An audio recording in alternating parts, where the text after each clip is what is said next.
రాజకీయాల్లో BRS MLC కవిత మళ్లీ active అయ్యారు. ఢిల్లీ లిక్కర్ స్కామ్ లో బెయిల్ పై జైలు నుంచి రిలీజ్ అయ్యాక కాస్త సైలెంట్ గా ఉన్న కేసీఆర్ డాటర్ తాజాగా అదానీ అంశంపై ట్విట్టర్ వేదికగా స్పందించారు. అఖండ భారతంలో అదానికో న్యాయం, ఆడబిడ్డకో న్యాయమా అంటూ కవిత ట్వీట్ చేశారు.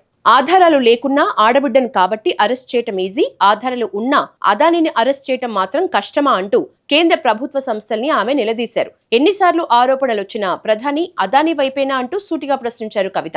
రాజకీయ ప్రత్యర్థుల్ని సాక్ష్యాలు లేకుండా అరెస్ట్ చేసి నెలల తరబడి విచారణలో ఉంచటం, అదే సమయంలో గౌతమ్ అదానిని మాత్రం పదే పదే మరియు తీవ్ర ఆరోపణలు వినిపిస్తున్నప్పటికీ స్వేచ్ఛగా వదిలేస్తున్నారంటూ కవిత ప్రశ్నించారు.